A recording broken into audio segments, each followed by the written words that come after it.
Assalamualaikum warahmatullahi wabarakatuh.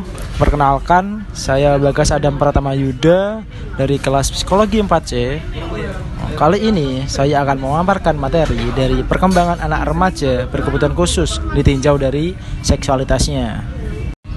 Yang pertama ada pengertian anak berkebutuhan khusus.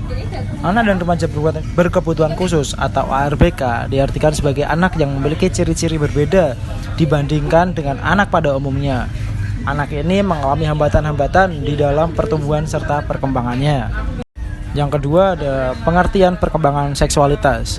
Perkembangan seksualitas adalah proses multidimensi terkait erat dengan kebutuhan dasar manusia untuk disukai dan diterima, menampilkan dan menerima kasih sayang, merasa dihargai dan menarik, serta berbagi pikiran dan perasaan. Perkembangan seksualitas tidak hanya melibatkan fungsi anatomi dan fisiologis tetapi juga berhubungan dengan pengetahuan seksual. Dalam aspek tumbuh dan kembang, layaknya anak normal, anak berkebutuhan khusus juga memiliki perkembangan dari segi fisik, mental, kejiwaan, dan juga seksual. Fase perkembangan seksual anak berkebutuhan khusus sama dengan anak normal pada umumnya, yaitu ada 5 tahap perkembangan menurut Sigmund Freud. Yang pertama ada fase oral. Pada tahap oral, sumber kenikmatan utama bayi melibatkan aktivitas yang berorientasi pada mulut, seperti menelan dan menghisap. Yang kedua ada fase anal. Anak mendapatkan kepuasan seksual dengan menahan atau melepaskan feses. Zona kepuasannya adalah daerah anal, dan toilet training merupakan aktivitas yang penting untuk diajarkan kepada anak pada fase anal ini. Yang ketiga ada fase pelik. Fokus utama dari libido adalah pada alat kelamin. Anak-anak juga menemukan perbedaan antara pria dan wanita.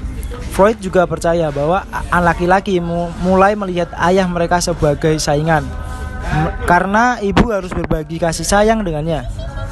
Anak menjadi lengket dengan orang tua dari jenis kelamin berlainan dan kemudian mengidentifikasinya dengan orang tua berjenis kelamin sama. Dan yang keempat ada fase laten. Periode laten adalah saat eksplorasi di mana energi seksual tetap ada, tetapi diarahkan ke daerah lain seperti pengajaran intelektual dan interaksi sosial. Dan yang terakhir ada fase genital. Pada tahap akhir perkembangan psikoseksual, individu mengembangkan minat seksual yang kuat pada lawan jenis. Dan khusus, kali ini kita masuk ke dalam pendidikan seksual bagi anak berkebutuhan khusus. Hal ini saya sampaikan dikarenakan banyak kasus dari jurnal-jurnal yang saya baca mengenai kekerasan seksual yang dialami oleh anak dan remaja berkebutuhan khusus. Pendidikan seks bagi anak berkebutuhan khusus tampaknya masih jarang mendapatkan perhatian di kalangan pendidik. Terbukti, literatur yang membahas pendidikan seks secara komprehensif masih minim sekali ditemukan. Ini ada beberapa materi yang saya temukan tentang pendidikan seksual bagi anak berkebutuhan khusus. Definisi mengenai pendidikan seks pada hakikatnya telah tersaji dan dikupas oleh berbagai pakar secara beragam. Hal tersebut dikarenakan seks merupakan bahan pembicaraan yang peka. Secara umum, pendidikan seks atau sex education dapat diartikan sebagai pendidikan tingkah laku yang baik, menjunjung tinggi nilai-nilai kemasyarakatan, serta membantu seseorang menghadapi persoalan hidup yang berpusat pada naluri seks yang timbul dalam bentuk tertentu dan merupakan pengalaman manusia yang normal. Menurut John Marklock dalam Asman dan Elkin tahun 1994, pendidikan seksual pada remaja berkebutuhan khusus dapat diberikan dengan berbagai cara. Di antaranya ada perilaku yang diperbolehkan.